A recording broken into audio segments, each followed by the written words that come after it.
എൻ്റെ പേര് രേവത് എന്നാണ്. ഞാൻ ഇപ്പോൾ 2 ദിവസമായി ഇവിടെ ഉണ്ട്. അപ്പോൾ എന്താ ചെയ്യുന്നത് രേവത്? ഞാൻ ഓട്ടോ ഡ്രൈവറാണ്. ഇവിടെ എങ്ങനെയാ വന്നു വിട്ടത്? ഞാനിപ്പോൾ ബസ്സിന് വന്നതാണ്.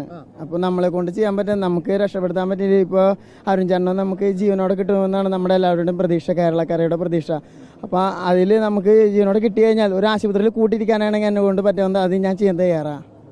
രേവതിനെ പോലെ നിരവധി മനുഷ്യരെ കേരളത്തിന് പുറത്തുമായി അർജുൻ്റെ തിരിച്ചുവരവ്, അർജുനോടൊപ്പമുള്ള മറ്റ് സഹപ്രവർത്തകരുടെ കന്നഡയിൽ നിന്നുള്ള നമ്മുടെ സഹോദരങ്ങളുടെ തിരിച്ചുവരവിനായി കാത്തിരിക്കുകയാണ്.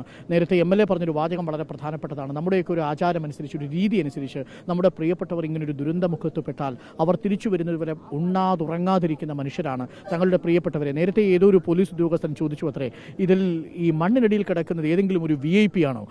ഇത്രയും വലിയ സമ്മർദ്ദം CM-ൻ്റെ ഓഫീസിൽ നിന്ന് വരെ സമ്മർദ്ദം ഉണ്ടാവുന്നു എന്ന് ചോദിച്ചു. നമുക്ക് ആ പോലീസുകാരനോട് പറയാനുള്ളത്, നമ്മളുടെ ഓരോ വീട്ടിലെയും ഇങ്ങനെയുള്ള മനുഷ്യർ വെരി വെരി ഇമ്പോർട്ടൻറ്റ് പേഴ്സൺ ആണ്.